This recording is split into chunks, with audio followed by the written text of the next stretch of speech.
Vincent, Fire Marshal Lawrence Township, and then Chairman of the Lawrence Township Public Safety Meeting, Coordinator Committee. I'm going to call the meeting order at 6:30, and I'm going to introduce, this is a special meeting of the Public Safety Committee to discuss the current study. At this time, I'll turn it over to Public Safety Director Chris Longo to introduce Paul Bishop. Hi, thanks everybody for coming out tonight. It's a really good turnout. For those of you who don't know me, my name is Chris Longo. I'm the Public Safety Director and the municipal Deputy Municipal Manager. So thank you all for coming out here. The reason that we called this meeting tonight was to give you a little bit of an idea of, before we start this study, really get into it, give you a little bit of an idea of what the process is going to be, the timeline, the scope of the study, so we're all on the same page. So when the study's done, we don't have any surprises. Everybody's kind of along the same line. And we'll be doing some updates. I'm managing this project for the township. So you'll see me interacting with Mr. Bishop here, and I will keep you up to date as we get some meaningful information. So this is something that I want to do in partnership with the community, as we develop and as Paul develops the study information. So if you have any questions going forward, feel free to reach out to me at any time. My information's out on the township website. If you need to get in touch with Paul, I'm sure he'll give you his information. The way this is going to go is Paul's going to go through his presentation tonight. After his presentation, we'll have time for some public comment. And if you have any questions, you have some input, we're not going to limit you on time, but just be respectful of everybody's time. We're very early in this process. It really hasn't started. Very preliminarily, Paul's getting into some of the data, but we'll go into that. We're not to the point tonight where you're going to hear recommendations or anything. I don't think that Paul has the information yet to do that. So again, thank you all for coming. Paul Bishop from CGR, and here's yours, Paul. All right, thank you. You guys good with the audio? Okay. I have to stay over here so I can navigate the computer. You'll see why in a few minutes. And I appreciate the opportunity to be here tonight and all of your time and attention to be here.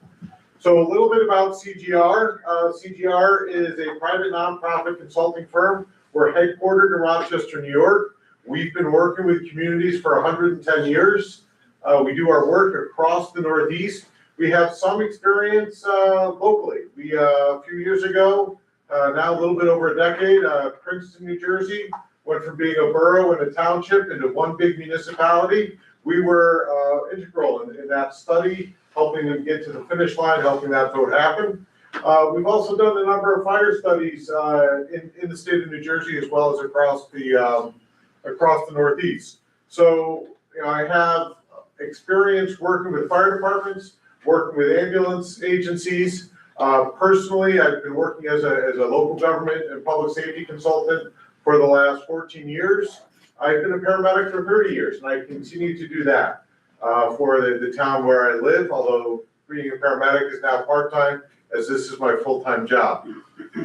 What we're going to do tonight is give a little bit of an introduction of our study process, give you an update of where we are in it, which is, as noted, pretty early on, but we do have some things that we'll be able to share tonight. And then we'll be happy to participate in the discussion as it goes on. So here's our project team. I'm the director. I've been here, I was here once already in January. I've been here for the last 2 days. But as I said, I'm not a firefighter. I don't have that layer of expertise. So as a part of our team, I have Jim Harrington, who's a retired fire chief. He was the first career fire chief in a combination department outside of Rochester, New York, in the town of Gates. Had about 60 full-time firefighters on the force when he retired, as well as about 30 or so volunteers at that point. But that's a pretty bustling suburban community outside of Rochester. Before he was the fire chief there, he also worked for the Insurance Services Organization, which is the organization that does studies on communities across the country to gauge and provide objective assessment about how their fire departments operate. I've got a colleague who helps me on the EMS side, particularly when it comes to some operation things. name is Jim Casson. I throw research questions at him and he helps me go through that. Then we've got our kind of our general research team. Kieran Bazilla, those of you who are part of the fire service who I haven't interviewed with, or we might do some other focus groups, he will be involved in that. As well as Alina Santiago helps me in those areas. And then Kate Bell is our GIS specialist, and we'll see some of her work in a little bit when we talk about the mapping and kind of the distribution of calls and how to get around this town. So that's our project team.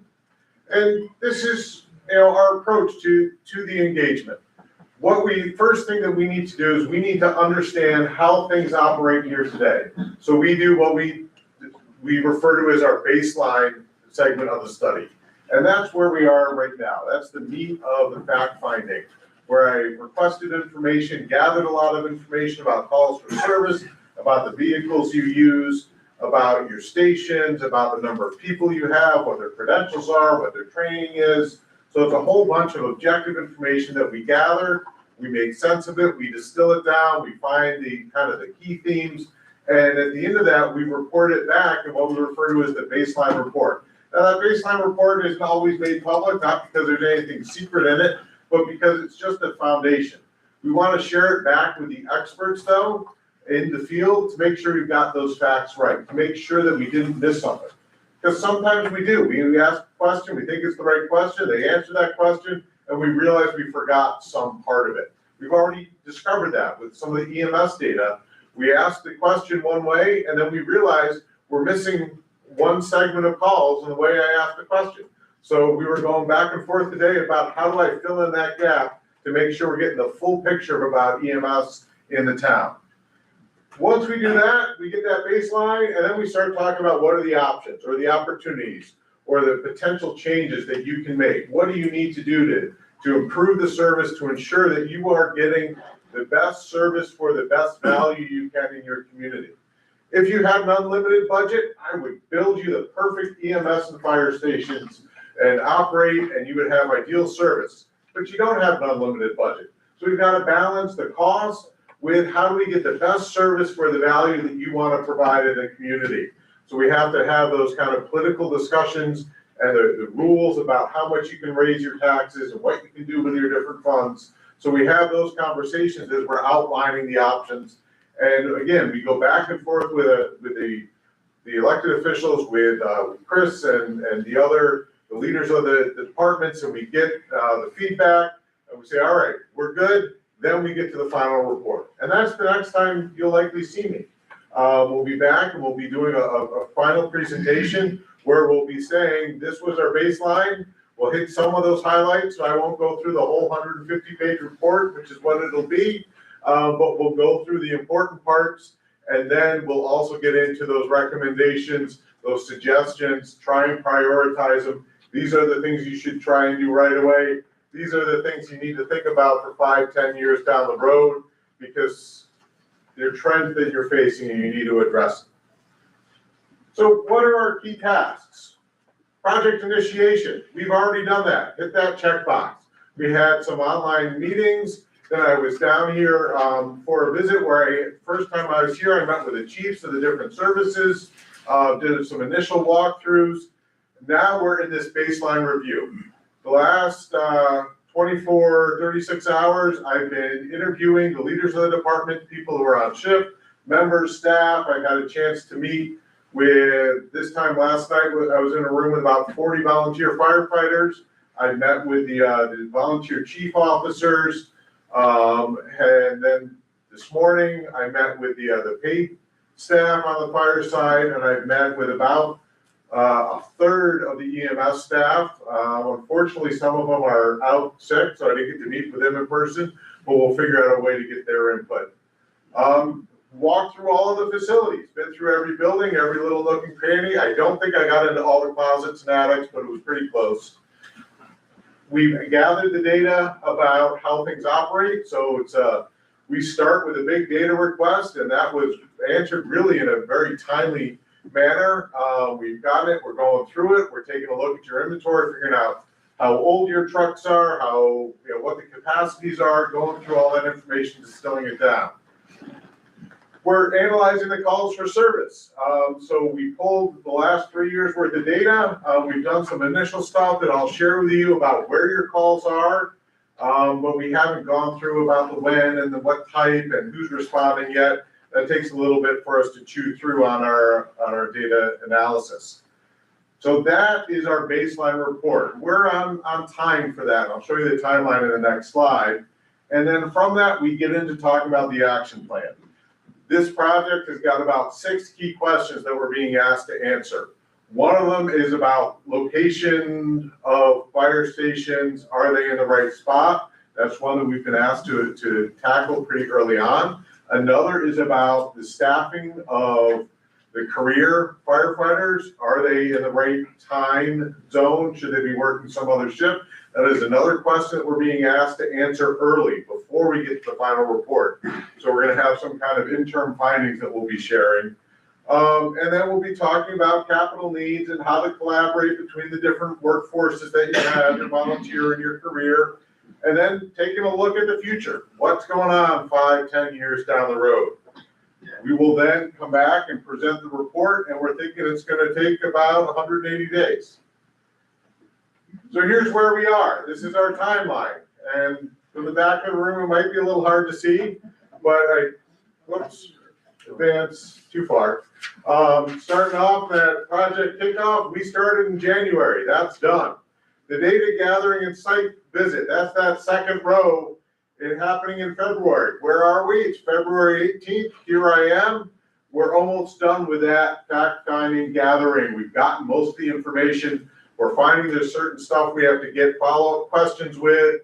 So that's going on. And as we get into March and April, we'll be developing that baseline report and making an interim finding. And then from there, we get into our options development. We're thinking about that right now. We're already like, oh, okay, this is something we have to consider. This is what's unique about Lawrence that we need to take into account as we're coming up with our plan. You've got this big mall out on the east side. You've got a university in the middle. You've got this private school somewhere in the north central part. So all of this stuff, and a couple of little roads that run through town that we have to take into consideration as we're making these recommendations.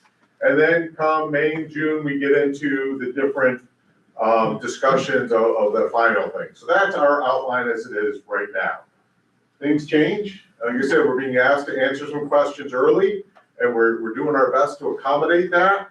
That might then slow us down and get the whole final report done because we had to do some stuff early, but we'll see how that plays out. We'll stay in touch with Chris and keep things up to date. I need to pause and take a breath. All right. So what have I learned so far? I typed these slides up at about 5:15. Your fire service. Your career staff operates 8 a.m. to 4 p.m. Monday through Friday from the Lawrenceville and Slackwood stations. They don't work on holidays. And it's a different schedule. It's a different kind of force when the volunteers are here. But you're working with, I got the number right, 13 career firefighters. They work off of 3 different apparatus during that time.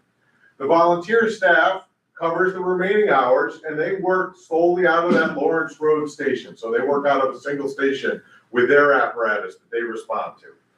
You've got about 1,360 calls per year. This is taking a look at the last 3 years. The 3 years were all pretty close to that. So what does that equate to? A little over 3.5 calls per day on average. Some days you get 11 or 12 calls. Some days they're playing pinochle all day long. No, really, they're not. But some days are less exciting for the firefighters than others.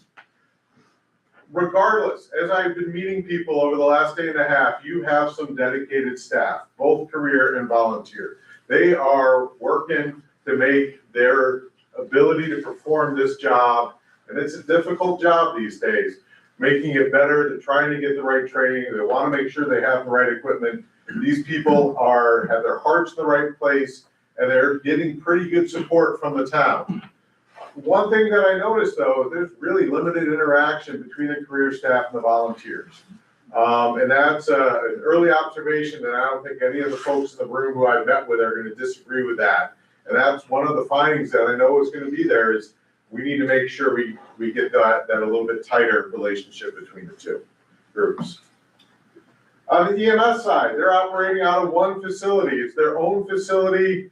It's behind the Lawrence Road Fire Station there.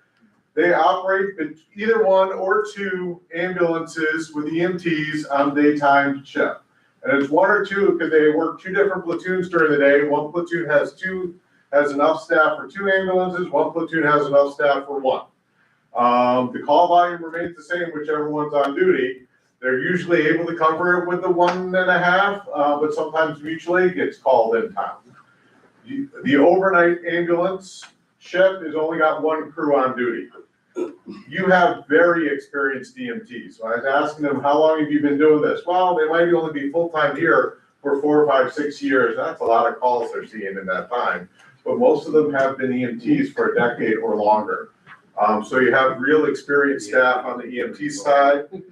That call volume has been going up every year, up about 4 or 5% 1 year over the next. So in 2025, they were doing almost 12 calls per day on average. And again, they have their spikes and they have their lower parts. The one caveat, these are the calls that they responded to. That's one of the gaps we discovered in our data today. I don't know the calls that they had to turn over to somebody else. So we've got to add that to the total, and we will by the time the report is finalized. They're also helping their neighbors. I'll show you the map of where they respond to in a few minutes, and you'll see that they respond out of town on a regular basis. And they're really living into the term mutual aid. And that's a phrase that's got two words that both have to do work. Mutual and aid. You're giving it to somebody, you also get it from somebody. And on the EMS side, it seems to be a good distribution there. So here's the call volume. That's too small for you guys. You're not gonna be able to see that, but that's the kind of thing that we're doing. So I am now gonna go a little interactive. So bear with me as I switch programs and hope that everything's operating, and it is. But we don't want all that. Hang on. See how quick the internet works with me tonight.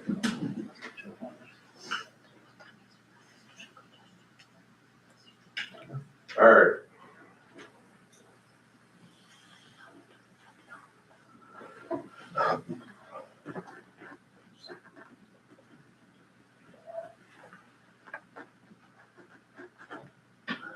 We'll zoom in as best we can.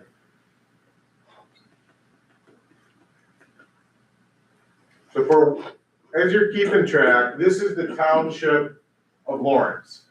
Now, we use interactive mapping, and we share this. Chris already has access to this map. And as the report finishes, we will make sure that it is a publicly available map, because we want you to understand what's going on. And mapping these days, the programs are sophisticated, but they get really busy really quick.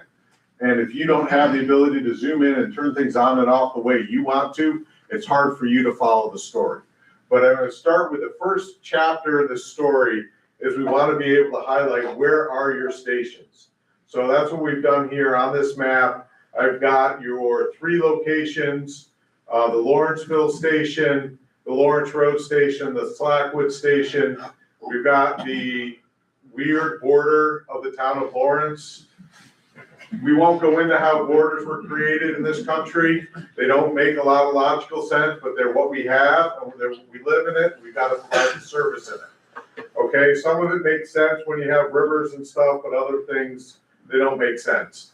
So we have those 3 locations mapped out. I didn't put the EMS station separate because it literally shares a parking lot. So we just have to remember that it's down here at this station. I also have where we're sitting right now, the municipal center, as a location on the map, and we'll talk about that in a minute. But so this is what we're doing, and as you can see, we can zoom in pretty tight.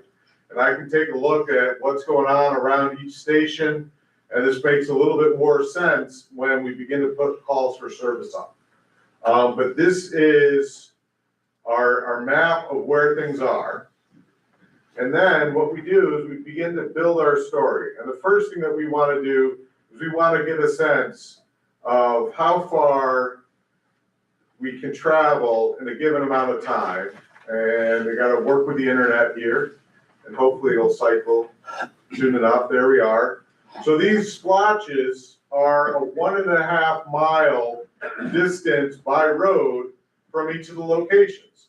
So if we zoom in here down on Slackwood, we see that that 1.5 mile territory response goes out of town in a pretty good direction, 3 different ways.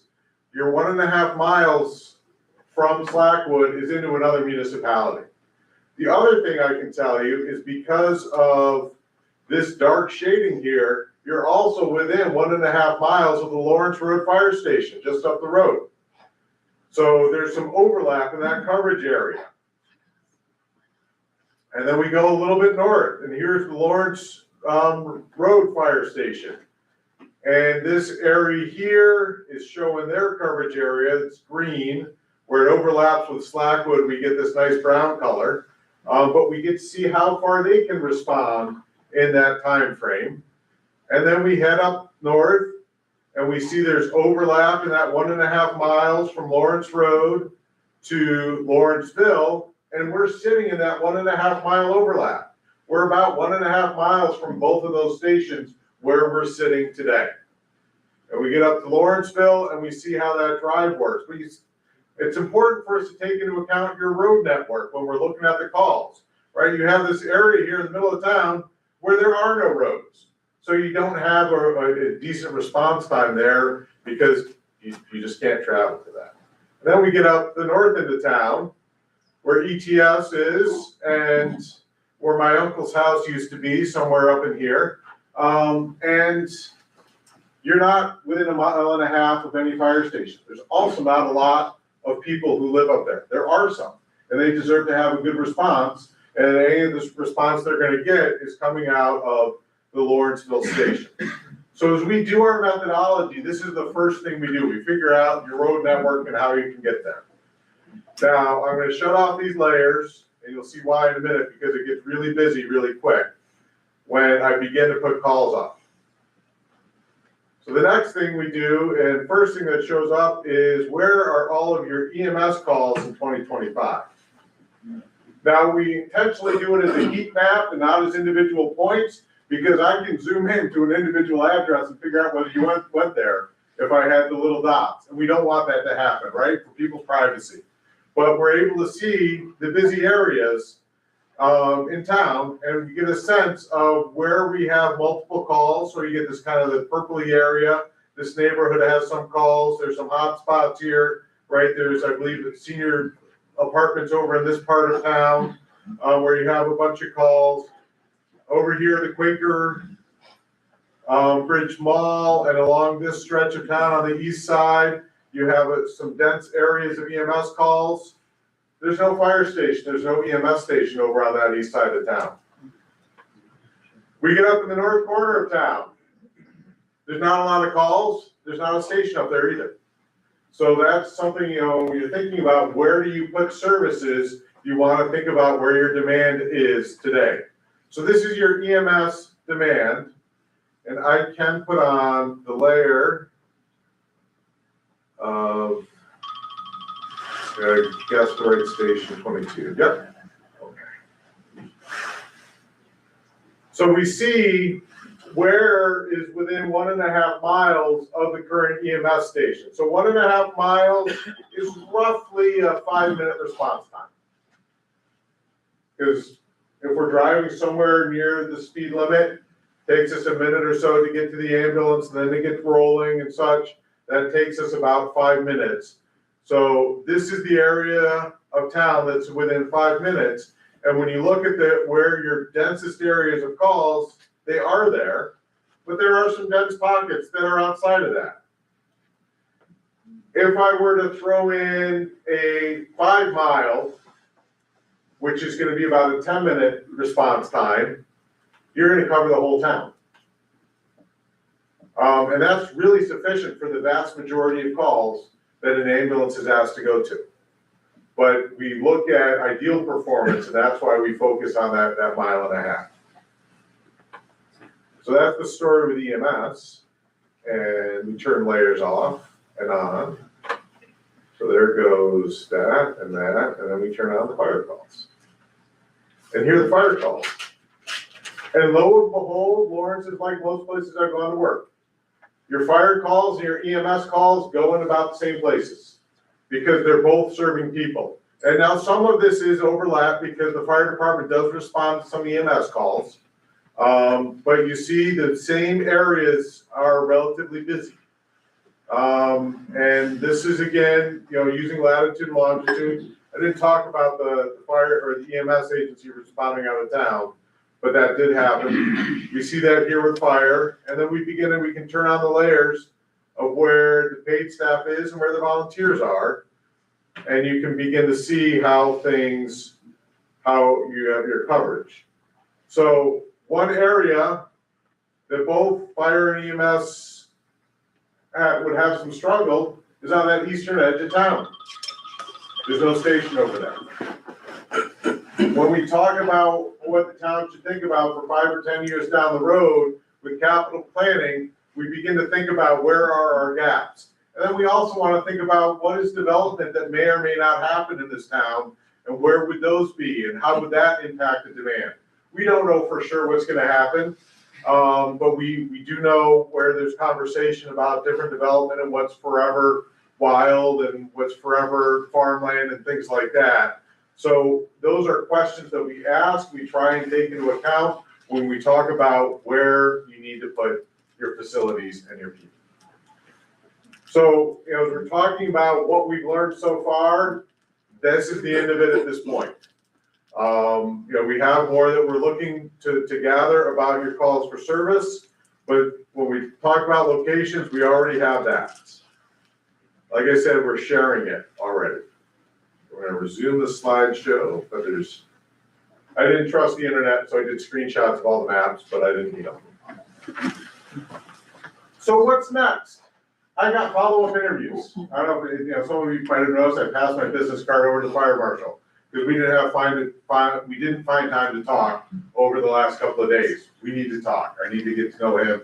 There were people that were not available on the EMS side. Some stuff has come up related to dispatch and other things that we need to chase down answers for. Some financial stuff has come up that we need to get answers for. So these are the kind of supplemental follow-up interviews we're going to do. Supplemental data requests. I mentioned, this gap in the EMS data that we didn't think was going to be there, we found. It's early in the project. This is when we want to find these things. We get the supplemental data filled out, so we get that complete. So then we do our complete data analysis. What I showed you tonight is very preliminary, very early in the game. We're looking into more. We'll look at it in different, days, times, look at what your response times are, different times of day, take into account weekends and things like that to try and figure out where the service is good, where the service needs to be improved. All of that goes into our baseline report. And as I mentioned, we've been asked to opine on a couple of things early in the project, and we will, and those are our interim recommendations. And then we draft our full options report. We share it as a draft, and we want to keep it a draft initially so that people have a chance to look at it, review it, see if we made a mistake. While I was taking notes during a meeting, I wrote something down and I reversed the numbers. Any of these things happen. We're human. We want to share it while it's a draft so we have a chance to correct it before decisions are made based on it and before it is made public. And then we get into our final report stage. And that is the end of my presentation. I have my email up on the screen. It's P Bishop, so P for Paul, Bishop, common spelling, chess piece, at cgr.org. And I'm happy to get emails. It really is the best way to chase me down. Sometimes I'm in an office, sometimes I'm at home. So I share my email pretty frequently or pretty regularly. I'm good. Thanks, Paul. If anybody has any questions or any commentary, wants to share anything with Paul, I just ask that you sign in up here and you're free to ask questions again. We're not going to limit you to time, but just, be respectful of everybody's time. Anyone? No,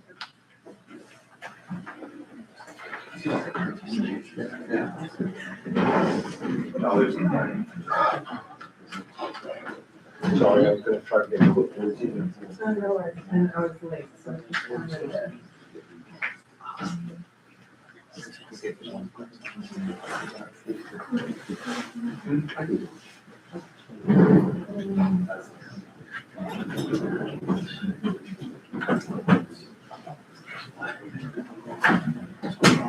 Hi.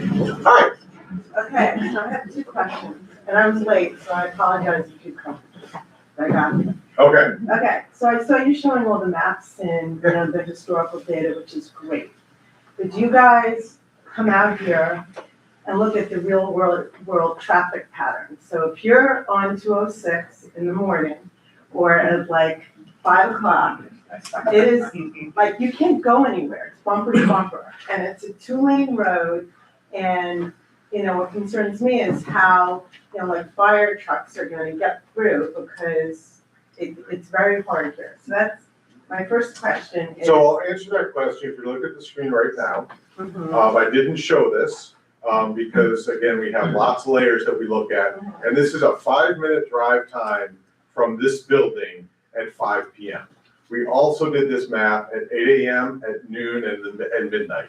And you see that there is, you know, a difference in how that works. So yes, we do try and take that into account. And we're using the data that is available, about normal traffic flows and how that speeds up and slows down. Okay, because it's really important to see like how congested it is like right in this spot. Yeah. And then the other question I had is, I know there's something called the NFPA guidelines. Yes. And I was curious, if you look at those, I know it's not mandatory, but you take them into account as you're doing this study. And NFPA is National Fire Protection Association. Yeah, so the National Fire Protection Association has 2 different standards, that are about the operations of fire departments. They have one for career departments and one for volunteer departments. And you're in an interesting situation because you can use either. Because you have some career staff, you have some volunteer staff. If you got to the point where you had career staff 24/7, you'd probably want to target the career one as the one to follow. And so what NFPA does is it says, this is what, among many other things, when we're talking about the response with the fire department, we talk about what is the minimum amount of staffing you want to get on a scene within a certain period of time, taking into account automatic aid and mutual aid. So it doesn't all have to be your department. So one of the things that we know is, this is science has shown us that in order to keep get a fire contained inside a normal residential structure, you need to have about 14 people showing up within 10 minutes of the alarm who know what they're doing and they need to have the right equipment. Give or take a couple of people depending on what year you draw the study from, but that's kind of the standard that we're looking at. But it's not just your department, right? So we take into account that you have neighbors that I believe on every side have a career staff that will send aid if requested for certain alarms. So yes, we do look at the NFPA standards. New Jersey also has training standards that they put into application. So we'll be reviewing those. We do know that all of your entry-level firefighter, or everyone to be an entry firefighter, has to meet those standards. Okay, because my biggest concern, to be vocal about it, is consolidation, like one central location. I lived in another community for a very long time. They looked at the same thing, and quite honestly, they ended up not doing consolidation because they looked at the population, like a big part of the population was in a certain area, and they looked at the traffic patterns because it was a community where a lot of building took place and the roads were all clogged. So, knowing the geography around here and part of Warren's Township being across Route 1, a dense population down 206 and not being able, getting a lot jammed up here, like that just raises concerns for me personally. Yeah, and I think if you had an unlimited budget, you would have maybe 5 fire stations that are fully staffed 24/7. Right. No, I But understand. you don't. And And this town so, didn't have an unlimited budget either. They Yeah. took some older houses that they had, they refurbished them, et cetera. Yeah, so that's, when we say, so we're not being proscriptive and saying this is what you must do. Mhm. We come in and we say, these are the things that we think are reasonable, and this is what you have to consider on balance, right? So if you're going to, for example, invest in recruiting and retaining volunteers, this is the amount of money you should probably put forth to do that, and that equals X number of career firefighters. And I'm not gonna go into that this early in the study, but those are the calculus that you have to think about is, and for to staff one career fire engine, you need maybe 16, 18 firefighters. And what do you get for that? We try and bring that all up to make it digestible for an audience of the people up here and the people out here, so everyone can have a good discussion about where to go. We'll make a suggestion, but I don't have to pay taxes here. I don't get to cast a vote here. Okay. That's it. Thank you. Thank you.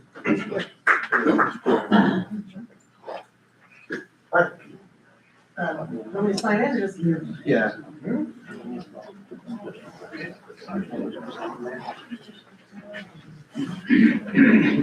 want to wait? Can I do when I'm done? Yep. I don't wait. Sure.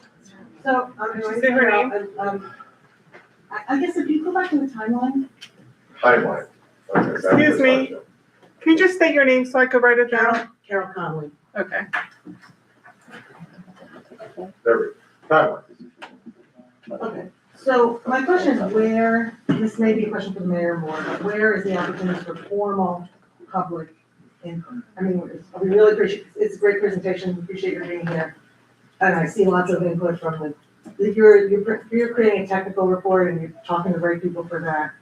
What I'm concerned about is at the baseline review, there's no formal public input. At the options review, there's no formal public input. You're gonna come up with a great report, and then you might get all this public input that you'll need to respond to, and you'll be gone home.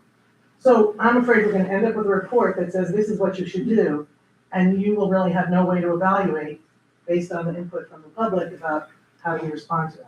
So I'm wondering if there could be more opportunity for this stakeholder group along the way. We can have a discussion about how best to do that. This project timeline, these key objectives that I laid out is what's in our contract to provide the service. So, we were contracted to build a house. And if you want to add 2 bedrooms and double the size of your garage, we can do that. But we need to have a discussion about how we're going to do that. Or if we're going to add 2 bedrooms, does that mean we're getting rid of the sunroom and building a smaller kitchen? So those are all, we do have some ability to flex parts of the report or the parts of the project, and see where we need to be. For example, I wasn't planning on having to give interim findings about some stuff, and they said, we really need you to, so we're adjusting some things to make that happen. Alright, So I guess that's my point, if there's a way to sort of not to have all the problems at the end and then have trouble responding because we don't have the experts here to say, well, you could do that, but you'd have to switch. And when we're here to deliver a final report, it is our best effort to that point, based on as much input as we can gather, that is objective.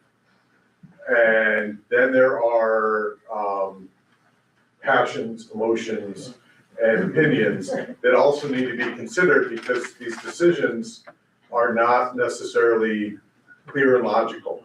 You have to take other stuff I into totally get that, I'm just afraid we make those decisions, those, not just passions, I mean, those are legitimate, your regulations, there's a 60-day comment period. Those are sort of legitimate things for our town council to take into account, and if it's just a fait accompli report and they don't have the technical expertise to say, yeah, we would like to respond to that, what are our options in that case? I guess it's really for you, but to have some opportunity for some more formal input from the residents would be. I guess the question is what, 2 things. I understand what you're going for. Sorry, I was a little late. I understand from my understanding, the CDR report is to give us the technical background, the information to sort of help guide our decision, right? And that township council in partnership with the manager and finances and everything else have to make that decision and respect the community, right, where your voice is up here. So I think of it as, I don't think it's not a fait accompli by any means. The idea is to get, I mean, we heard this loud and clear 2 years ago. We needed to have something with a little more meat on the bones to understand what's really going on in this town. And I think from what I've seen so far, it feels like there's a lot more data that's being adjusted. I mean, even if it's just your preliminary, thank you for sharing what you did, it goes to show that there's sort of this depth already. I will definitely be staying in contact with Chris Longo about where this is going, and I hope to sort of stay in contact with him and sort of ask those questions and any of the council members can have that opportunity as well to sort of be the voices of the community in this sort of quiet phase, so that we don't end up in June going surprise, and everybody going, what did you just come up with? This is insane. Why are we having a firehouse all the way down at the Brunswick Circle? That doesn't make any sense, right? Like it has to, we need something, I think council needs to get something that makes sense. Sort of our initial reaction, it needs to sort of. I totally get that, and you don't wanna keep hearing from me, I'll stop, but it's just that we will be sort of surprised at the end, so I want the opportunity for you to be able to respond to maybe if you hear. Well, I'll ask one question, sort of pushing back slightly. Judging by the calls, that the historic calls patterns, that kind of gives you a sense of where you would think a firehouse could be, right? If it's one fire. No, but see, I think we need to step away from the one firehouse thing. No, but I'm saying for the benefit of everyone, just stay away from consolidation right now. This is a new study, a new report. Let's see where the data leads us, right? And so one could say, to his point earlier, in an ideal world, 5 houses would make sense, maybe 3 houses, but in different places would make sense based on those calls. And so let's just see how it plays out. I'll stay in touch with Chris, and maybe depending on what the contract is, maybe we can kind of have maybe an interim finding just to kind of. I mean, honestly, my address notwithstanding, I don't have a prejudged, I don't know, I'm looking forward to seeing the report. It's just that I don't want your hands to be tied once you have this technical report, and it's gonna be hard for you to respond to do something other than what the expert's recommendation. That's. And a couple things. Our organization has been around for 110 years. We're not going anywhere. I'll pick up the phone, I'll answer the email, because our reputation of staying involved and making sure that we're providing the right answers is integral to our ability to continue to get work and do this kind of thing. And then we make our information available. This mapping isn't going to disappear when I turn in the final project. Yes, it'll be based on 2025 data, but I imagine if we were to take the calls from 2020, well, COVID was weird, so we won't use that year. But we'll say 2018 and 2025, they're probably not very different. So, the data we have for 2025 will be able to help inform your decisions for 5 to 10 years. Well, thank you for that. Thank you for the presentation. Thanks for that. Comment.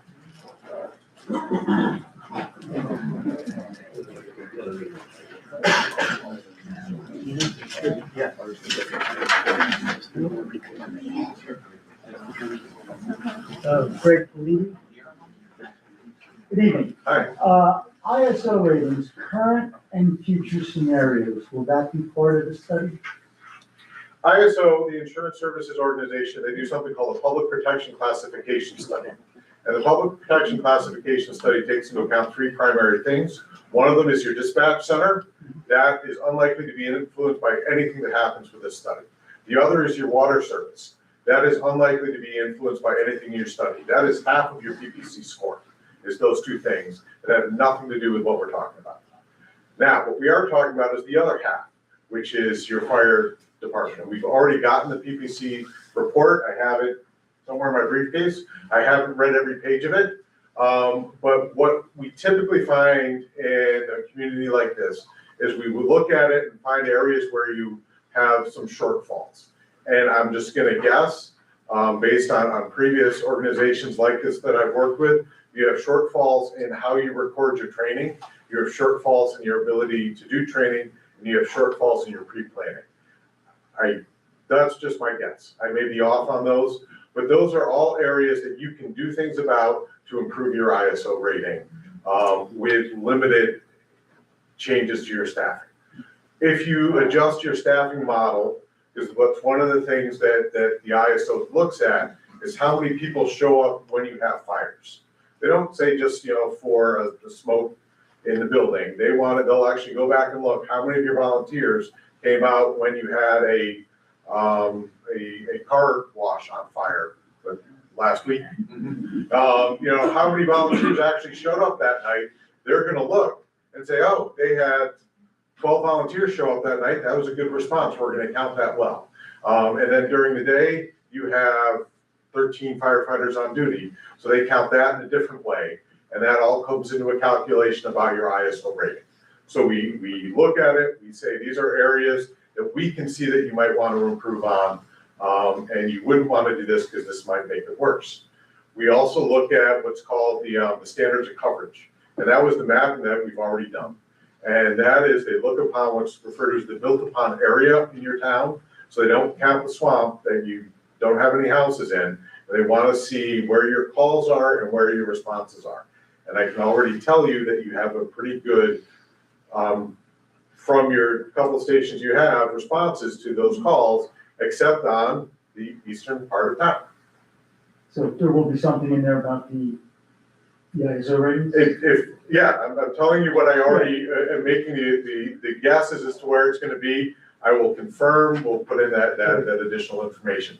And that 50% you don't control, well, the county controls some of that. And maybe you need to reach out to the county and say, you need to have a couple of extra dispatchers on because that's an area that we got graded poorly on. And so did every other fire department that uses the county service. Yeah.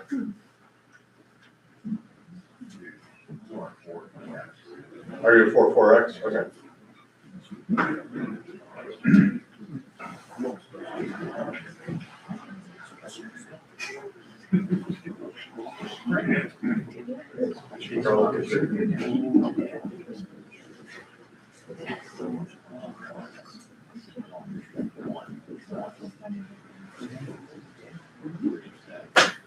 Hi. Andrew Pacino. Just curious, great presentation, a lot of good early preliminary data. ISO was a question and you covered that. What about future development? We all know there's fair share housing and things that have to come into town that are planned and built. Is that in your model? Is that being looked at? The density of that housing? So we have asked for the town's comprehensive plan. We have asked for, and have not had yet a conversation with the planning department, but generally speaking, if somebody hasn't put in the request for the permit yet, it's hard for us to make a decision about that, about how that'll come. So we have affordable housing areas set up, right, where we know development's gonna be, the town has a plan for that. Okay. Just asking that should be considered part of this study, because you're saying 5 or 10 years down the road. Yes.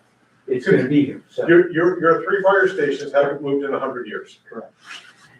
So if you had one fire station that no longer exists, so that one disappeared. And if I'm correct, that's on the area of town that doesn't have great service at the moment. So, the next fire station, if there is one that's built, is gonna be there for 100 years. Sure. So we do try and take that into account, but when they built the fire stations, you had 295 didn't run through the middle of town either. And you're only looking at 2025 data, is that correct? For precise location of calls, that's the only one we're choosing to map, yes. Okay, I'm not sure that's, okay, all right. I would say you probably understand. Again, if you're gonna try to project trends forward, I'd not even take one sample set from 1 year and say, this is gonna be a trend for the next 10 years, if you're only looking at 1 year. You really need to look at a series of years. I agree, throw COVID year out, 100%, but there needs to be a wider sample. So you can see how the town has grown and where the call volume is. I appreciate your perspective. Okay. Yes. Thank you.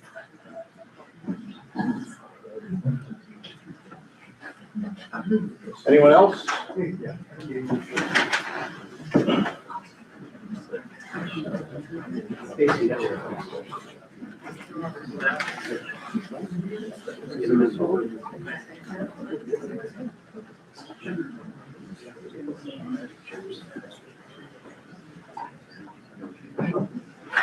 For the record, my name is John Mello. I live in the northern end of town by Lawrence Township, just for your benefit. Okay, I'm a former water utility person who worked in understanding about standby fees and everything for fire suppression and former chief of staff to the fifth largest town in the state. I want to first thank the mayor, thank you. Understand the context. Previous reviews of this, I don't think really started with this premise. Let's really get input and see what the facts are. Towns even as large as Edison that have paid firefighters, and towns like Woodbridge that have fire districts, and Hamilton, they have volunteer firefighters too. The conflict you're talking about is not unique for Lawrence Township. It's probably a bit unique for New Jersey in the way we handle municipal service. So I hope you somewhat reflect that what's here is not a premise that's a unique problem, or something that only is experienced in Lawrence Township. I apologize if I gave that impression, because a friction between career and volunteer is common in nearly every combination department that I've ever worked with, to one degree or another. The other thing is, are you getting data for emergency service on private response and private billing? That is, again, a phenomenon that's not unique to this town. Related to EMS? Well, EMS, yes, on response times, and things like capital health for people that are getting billed for their insurance, for Medicare, and, working those data in. I don't know if you're gonna have access to that point, but that's certainly something I would hope you would consider. So are you referring to, are there private ambulances that are responding to calls in the town? Yeah. Okay. Yeah. I'll have to have a conversation and then figure out this kind of switch. Thank you. The other thing that I think is vitally important right now, we are going through a master plan readoption. Okay. There are going to be significant factors into that redevelopment, into that new plan. Not only on our affordable housing needs, but senior housing, but most significantly, the future of a major regional mall. You have to consider where those factors will go and the timing of that into the time of your report. Because I'm concerned you're going to be working on land use information that could become outdated and not give you the data you need of where things may be 10 years from now. So it doesn't sound to me like you've had those discussions with the planning people. And forgive me, I'm not on the planning board. I don't know where we are in the master plan process, but I think that's kind of unique what you're dealing with here. I will share that we just finally finished, I believe, fingers crossed, we finally finished all of our numbers for the affordable housing. There are a few interveners, and so there might be a reason why CGR hasn't gotten the latest and greatest from the planning department. But, the other aspects of what's in the master plan. The other thing I think you need to consider, I know it's been raised, is, I guess I'm a little bit concerned. I won't question your methodology of how many years to look at, but, there is that saying, past experiences and results don't give you future predictions of what's gonna happen. And the basics of public safety in any community in this town is you have to be able to respond at any point in time to any need for a public safety response, be it police, fire, or emergency, at any location in town. I would suggest that one aspect if you want to look about what it's factoring, so we talk about traffic. Try coming from here or from the Lawrence Road Fire Station and try responding and how long it takes you to drive from there at any of those time periods you want to look at. The ETS in the north, to the Trenton Farmers Market in the south, to the east to go to Costco, or across train tracks to Lawrence Station, and to the west going towards senior housing off Federal City We're going through some major traffic evaluations for new lights and needs. I think you need that data too, because that's really a lag response to where patterns are reflected in the need for the town to improve our infrastructure. But I think you also have to look at the fact that even with some of the improvements we've had done, like up here at Franklin Corner and 206, it's still dependent traffic signaling improvements for what flows in the town. We have a regional mall, we have 2 township malls, we have 2 US highways, plus an interstate that comes through here. We have a university that has a graduation ceremony and other events that can drive traffic off the highway. I hope you also will look at the need for response of the towns to any emergency on any highway that transports the town, which isn't a response to it. And hopefully you can get some data as to what the different population numbers are of the town at any given time. Why this town has about 35,000 residents. With all those activities, plus 3 major employers here, this town swells to a population at a daytime that probably could be as much as double or triple its residential population. And I don't know if there's one of you do in any of your other evaluations. You determine commercial buildings that have standby fire suppression of pipe service, and I know is not the only answer to fire protection, but the fire repression obviously is effective. So you factor that in trying to inventory what buildings have fire suppression. So that's a conversation that I haven't had yet with the fire marshal about, your high risk properties. But I'm assuming you have an idea of an inventory of those buildings. Well, I have a suspicion, but again, I think that's one of the value you can bring is doing that kind of an inventory can certainly be a benefit, not just to you to give us a report that has validity to it, but I think for community knowledge. But I think this is, I appreciate this, but I think you heard this has to be an ongoing dialogue and opportunity for more public input and more public education. So I also want, I'll push back. Okay. I've been asked to be here for 5 months. This community was founded 16 something, right? Your public safety has evolved since the early 20th century to where it is today. I'm looking at a snapshot in time to give your elected officials guidance for the next 5 to 10 years. I can't guide them to 2050 because no one has really an idea of where we're gonna be. We can point in that direction. We can give you an idea on the compass, whether you're gonna be heading northeast or southwest. But we can only give some good guidance based on the information that's gonna be available to us. There's gonna be certain questions that I have that I know I won't get the answer to.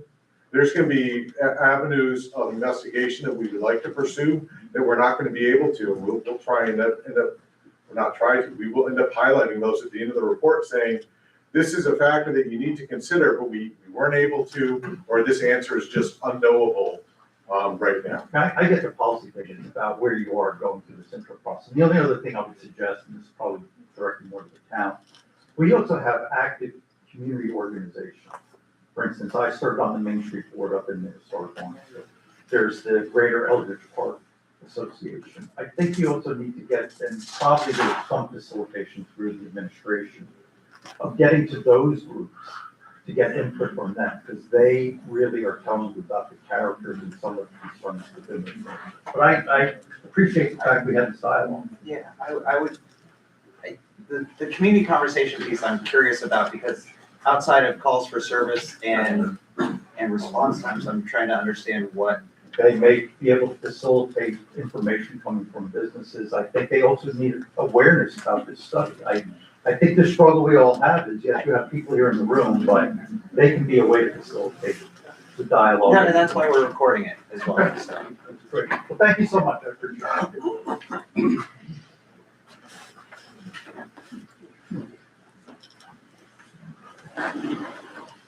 Anyone else?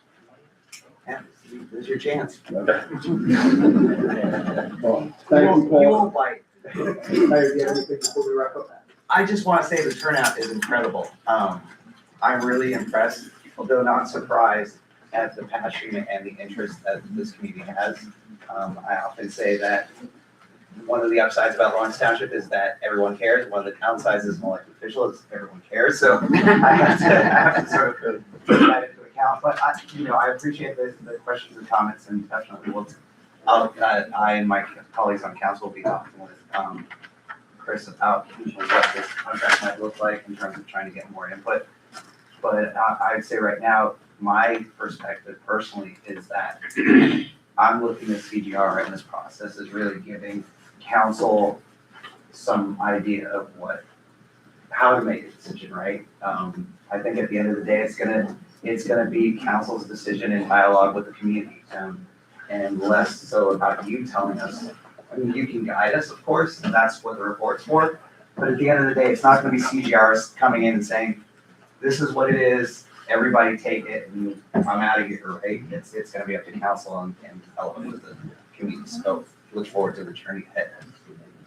And also excited that it's gonna be June. I mean, it's been 2+ years on since those contentious council meetings, so I'm excited as well to keep starting to move this thing forward.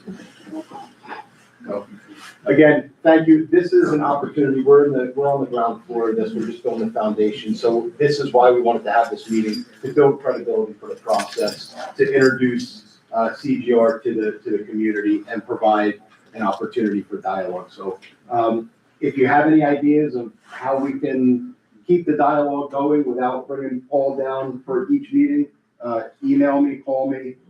I'm always available. And, well, listen, we want to make this process as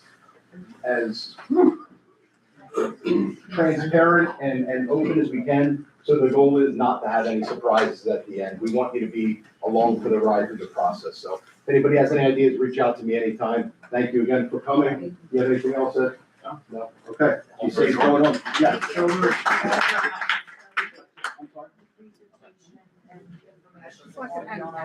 Yeah, so we'll put the presentation, we'll get that, and this is also recorded, so it's on your.